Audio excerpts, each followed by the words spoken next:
Bismillahirrahmanirrahim. Bismillahirrahmanirrahim. Qala musannif rahimahullah taala wa nafa'ana bi 'ulumihi fid dharain. Amin.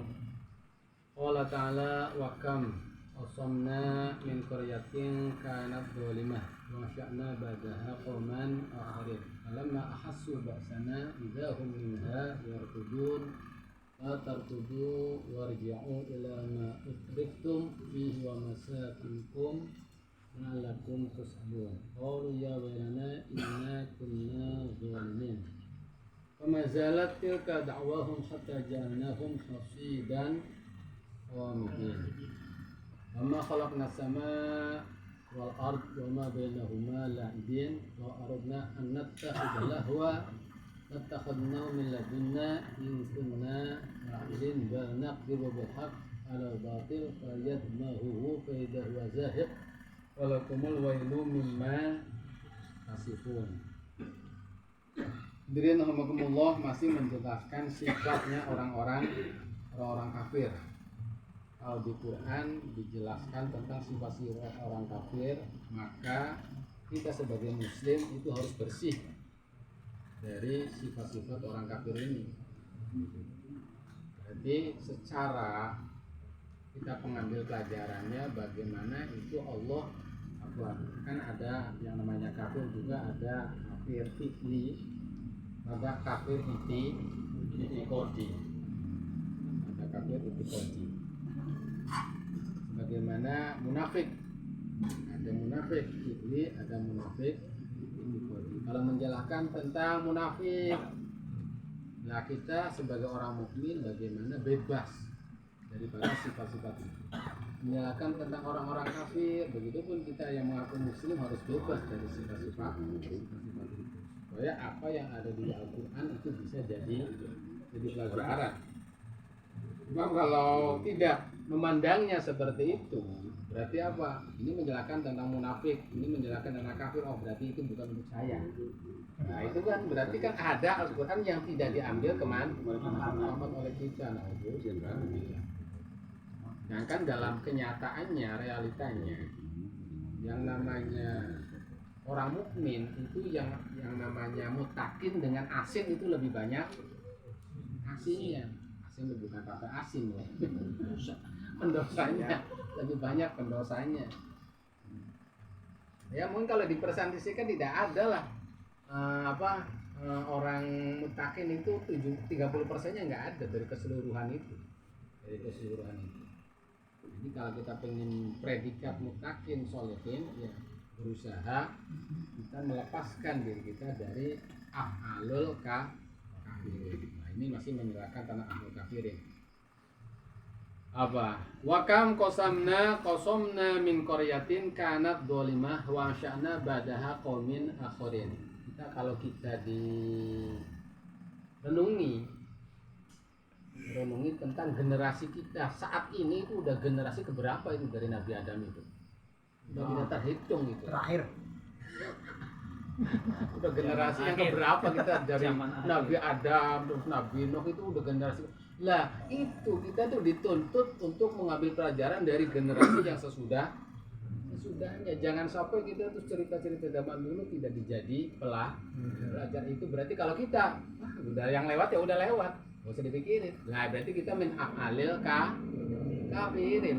Kalau kita seperti itu, betapa banyak kata Allah itu telah saya hancurkan dari negeri-negeri yang mana negeri itu pelaku zalim, pelaku kedzaliman, kekafiran, kemusyrikan. Sehabis itu ansya'na badha qaumin akharin. Saya tumpas habis. Saya munculkan lagi generasi yang ganti lagi, melakukan kedzaliman lagi, hancurkan lagi, munculkan lagi ansya'na badaha qauman akhir, munculkan lagi generasi yang lain, melakukan kedzaliman lagi, hancurkan lagi.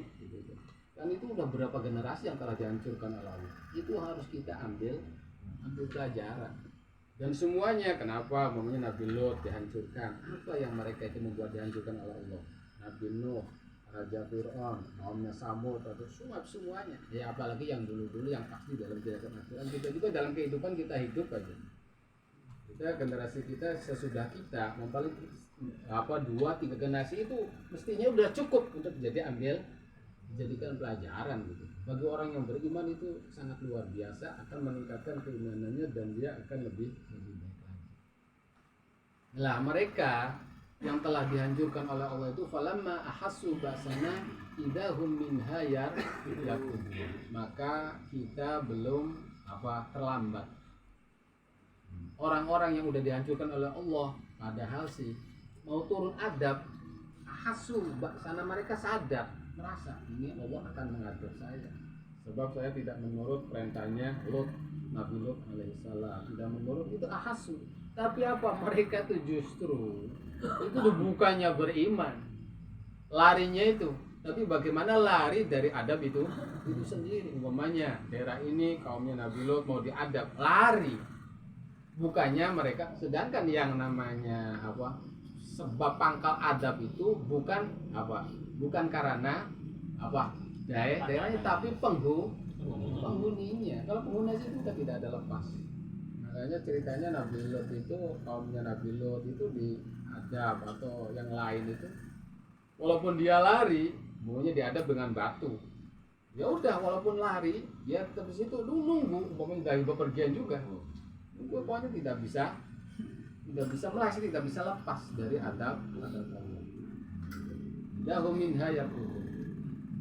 Setelah kata Allah dengan mentertawakan, la tarkudu warji'u ila ma utriftum fihi wa masakinakum la'allakum tus'alun. Udah, kamu enggak usah lari, kembali lagi kepada apa yang kamu perbuat, yaitu berupa foya dalam kehidupan. Bagaimana hidup dunia merasa dinikmati, udah menyangka hidup itu hanya di dunia ini, dan tidak ada orang yang hancur kecuali dia merasa hidup itu merasa cuma di dunia, tidak meyakini bahwa hidup itu ada kehidupan di akhirat. Memang yang mestinya kehidupan di akhirat itu lebih hidup dari kehidupan yang sekarang.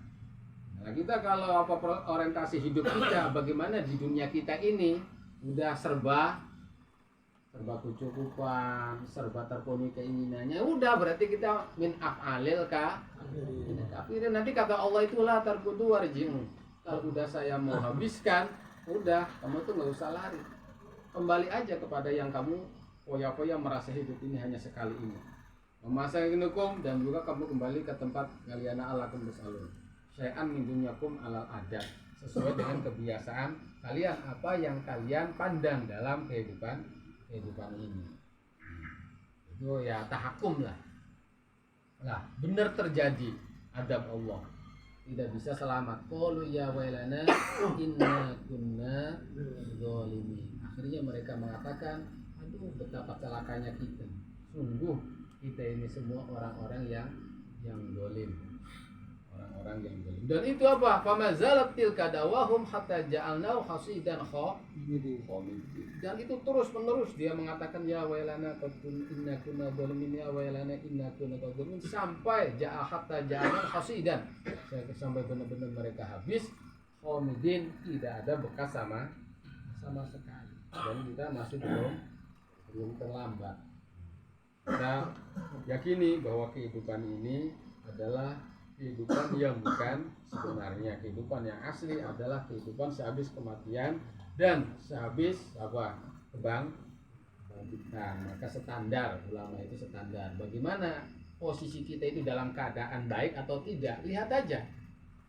Kalau kita posisi kita ada kemanfaatan di kubur, kalau sesi pindah di kubur, atau kemanfaatan kalau kita posisinya dibangkitkan dari, berarti posisi kamu itu dalam keadaan baik.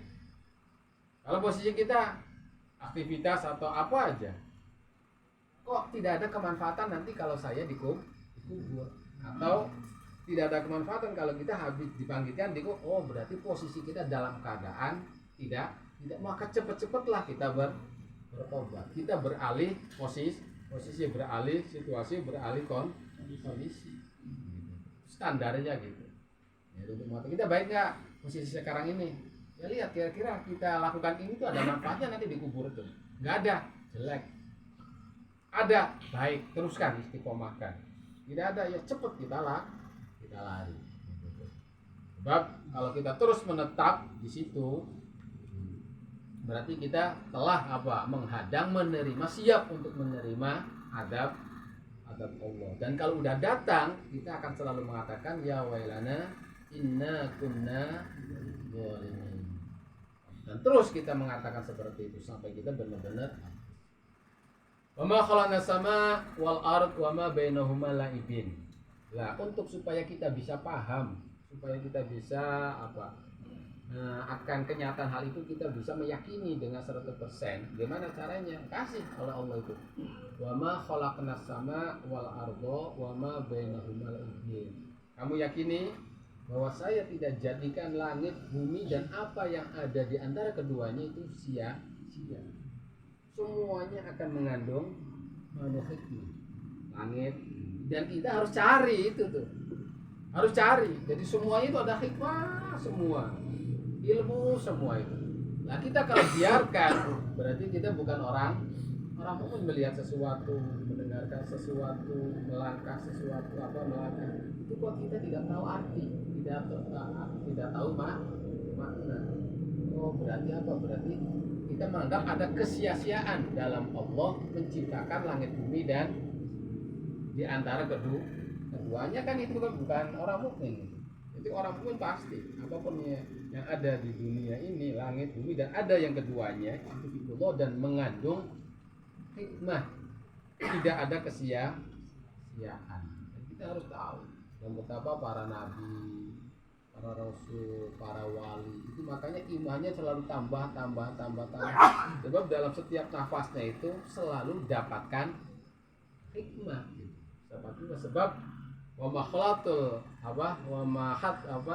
wa ma khalaqna sama wal arda ma bainahuma apa yang ada di langit, bumi dan di antara keduanya tidak ada yang sia-sia, mengandung hikmah yang sangat luar biasa. Hikmahnya tuh hikmah ilahiyah gitu itu. Bukan hikmah yang dibuat oleh kita, tapi hikmah ilahiyah, hikmah ketuhanan. Dalam ini ala kudratina wa nafiin lan dan untuk bisa menambah untuk kesemangatan kita, motivasi untuk kita ibadah kepada Allah. Sebab lau aradna an nattakhidha lahwa latakhadnahu min ladunna in kunna fa'ilin. Andai saja kalau Allah mengambil apa yang ada di bumi itu lahwan, sia-sia lah. Ini kan yang namanya tafsir, ini kan lahwan itu ada artinya perempuan. Ada yang menafsiri lahwan itu perempuan. Andai saja Allah mengambil istri, seperti keyakinan Nabi umat Nasrani gitu, bahwa Maryam itu adalah sahibnya Allah. Nabi Isa adalah anaknya Allah. Orang Yahudi mengatakan Uzair Allah. Itu salah satu tafsiran. Ada yang mengatakan lahwan itu istri, anak. Artinya apa? Semua yang melalaikan kita terhadap Allah. Maka latakhota mestinya kalau itu saya mengambil semuanya itu dengan lahwan, saya mengambil itu mestinya kamu tuh menurut apa kata saya, bukan apa kata kamu. Latakhotna min ladunna.